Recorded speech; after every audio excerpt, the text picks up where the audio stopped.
ఏంటిది స్టార్టింగ్‌లోనే కుప్ప కుప్పగా చూపిస్తుంది అని స్కిప్ చేసేకండి. నా స్వీట్ మెమోరీస్ అన్నీ మీతో షేర్ చేస్తాను.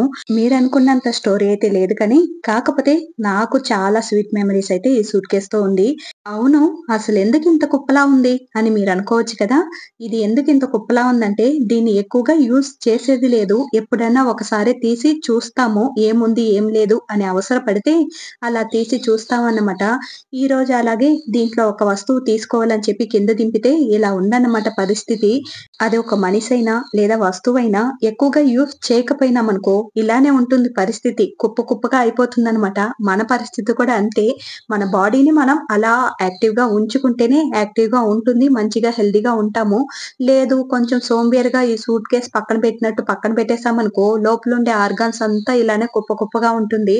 సో, బాడీని ఎప్పుడు యాక్టివ్‌గా ఉంచుకోవాలనమాట. ఇక సూట్‌కేస్ కథకైతే వద్దాము. ఈ సూట్‌కేసు నేను కాలేజ్ చదివేటప్పుడు మా నాన్న తీసుకొనొచ్చి ఇచ్చారు. అంటే నన్ను హాస్టల్‌లో జాయిన్ చేసిన మొదటి రోజు ఇలా ఏమైనా భద్రంగా పెట్టుకోవాలంటే మనకంటూ భద్రత ఏమీ లేదు. అక్కడ కబోర్డ్స్ ఉన్నాయి. మనీ ఇంకేమన్నా పెట్టుకోవాలి పర్సనల్‌గా అని అంటే మనకంటూ భద్రత ఏమీ లేదు హాస్టల్‌లో. అలాంటప్పుడు ఈ సూట్‌కేస్‌నైతే తీసుకొనొచ్చి ఇచ్చారు. ఈ సూట్‌కేస్ కోసం పాపం చెన్నై అంతా తిరిగారు మా నాన్న. అలా తీసుకొనొచ్చిందనమాట. ఇక నాకది స్వీట్ మెమరీయే కదా!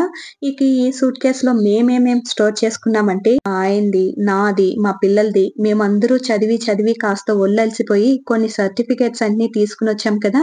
ఆ సర్టిఫికేట్స్ అన్నీ ఇలా భద్రంగా ఉంచుకున్నామనమాట. అంటే మిస్ అయిపోతుందని అన్ని సర్టిఫికేట్స్ అన్నీ ఇందులోనే ఉంటుంది. నాది, మా ఆయనది, మా పిల్లలది అందరిది ఇందులోనే ఉంటుంది. ఇది తీసి చూసినప్పుడంతా బాధ కలుగుతుందబ్బా! అప్పుడు పడి, పడి, పడి చదివాము. రాత్రనక, పగలనక, అర్ధరాత్రి 2 గంటలకు కూడా లేసి మరీ చదివాము. కాకపోతే ఇప్పుడు ఇవన్నీ తీసుకొనొచ్చి ఇలా సూట్‌కేస్‌లో పెట్టి బీగాలేసి పెట్టేసామే అని కొంచెం బాధగానే ఉంటుంది. నేనైతే స్పోర్ట్స్ ఈవెంట్‌లో గూడా అన్నిట్లో పార్టిసిపేట్ చేశాను. ఇవన్నీ చూసినప్పుడు ఎక్కడలేని బాధొచ్చేస్తుంది.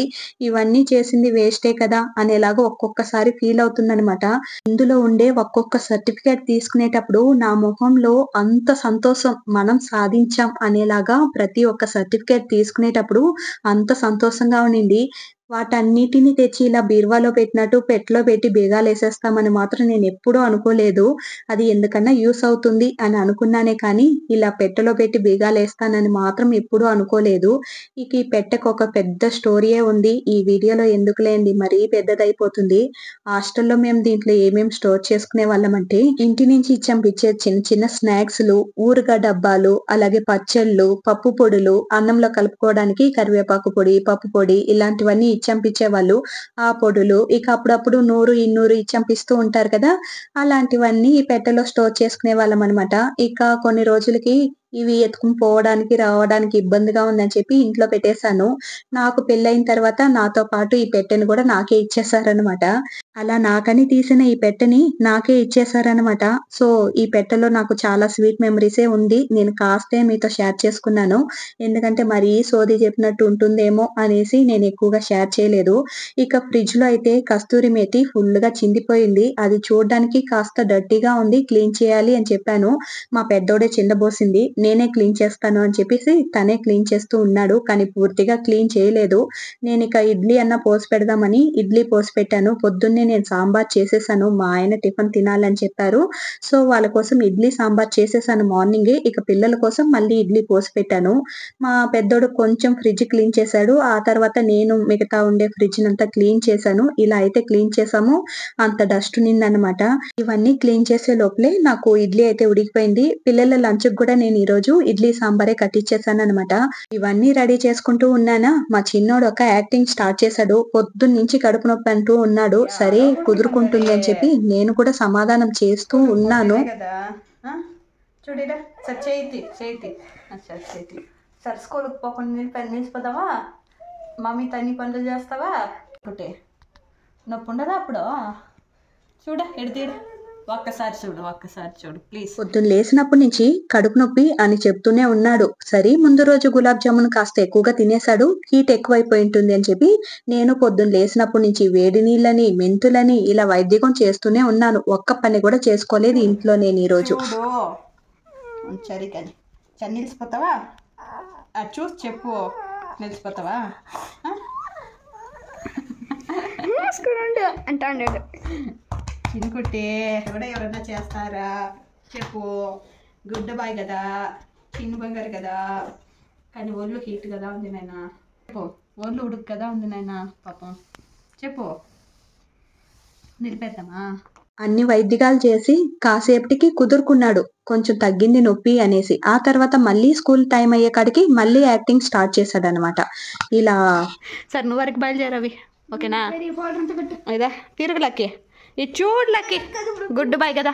సరే ఏడ ఒక చూడ చూడు, అరే గుడ్ బాయ్ నో, చూడమ్మో, చూడు చూడు. సరే సరే.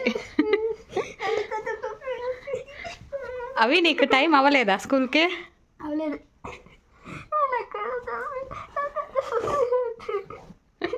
చాలు కానీ కెన్నెలు చేసింది, లే స్కూల్కి బొద్దులే.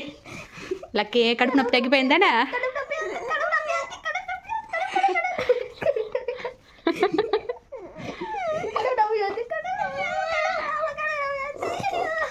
என்னடா యాక్టింగ్ పண்றா டேய், ఏం చికోడా వదిలేసే, మళ్ళీ వాడు వదిలేసే పోనీ. నువ్వు రావి, రెడీ అవుదురా. అవి రా, ఇట్రా, లేసరా, లేయి పైకి. ఏ తీయకు, స్కూల్కి పోవాలా, లేయి పైకి, స్కూల్కి పోవాలి, స్కూల్కి పోవాలకి, లేయి పైకి. కడుపు నొప్పి పోయి ఒక నొప్పా.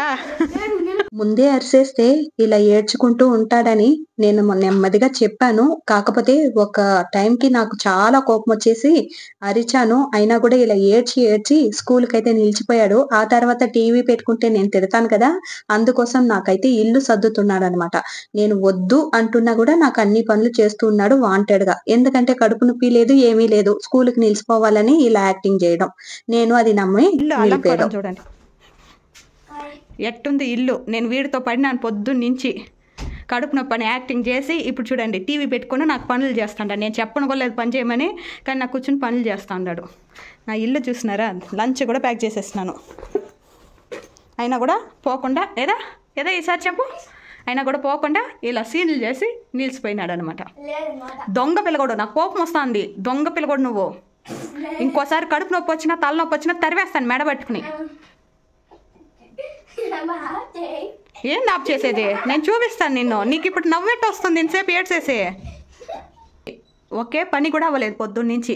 వాడు కడుపు నొప్పి అన్నాడని నిజంగా కడుపు నొప్పి అనేసి అయ్యో ఏం క్రియేట్ చేశాడో. నా పనులన్నీ పక్కన పెట్టేసి వాడితో కూర్చున్నాను. స్కూల్కి పంపించేస్తే మనం అన్నీ చేసుకోవచ్చని. చూస్తున్నారా, నా వంట రూమ్ చూస్తేనే నాకే కంపరంగా ఉంది. ఆ తర్వాత నాకు నిజంగా చాలా కోపం వచ్చేసింది. ఇలానే చేసి చేసి యాక్టింగ్ చేసి నన్ను నమ్మించేస్తున్నాడని చాలా కోపం వచ్చింది. అని నేను కూడా నమ్మేస్తున్నాను కదా, చాలా ముట్టాలబ్బా నేను. ఇంక మీదట నమ్మకూడదు. ఏమంటే ఒకవేళ నిజంగానే నొప్పి ఉంటే ఎలాగా అని ఒక చిన్న డౌట్ లో అలా నిలిపేశాను. ఇక మీదట ఏ నొప్పి వచ్చినా మెడబట్టి త్వరమేవాల్సిందే అనేలాగా కోపం వచ్చింది. నెక్స్ట్ టైం ఏం చేస్తాను, మళ్ళీ అదేలా చేస్తాను. ఇక అన్ని పనులు చేసుకునే లోపల 10:30 అయింది. మా ఆయన కూడా క్యాంటీన్ లోనే తినమని చెప్పేసి ఆ తర్వాత ఈ పని చేస్తున్నాను. ఇది ఎప్పటి నుంచో చేసుకోవాలని తీసి పక్కన పెట్టాను. ఈ రోజుటికి కుదిరిందనమాట. ఇక వాడి పైన కోపంతో వంట కూడా చేయలేదు. ఉండే ఇడ్లీ తినండి అంటే ప్యాక్ చేశాను కదా లంచ్ కి, ఇడ్లీ తినక నేను వంట కూడా చేయనని చెప్పేసి దాన్నే పెట్టానన్నమాట. కోపం నాకు ఏంటో మరి. అంతే, ఇక ఉంటాను. Bye bye.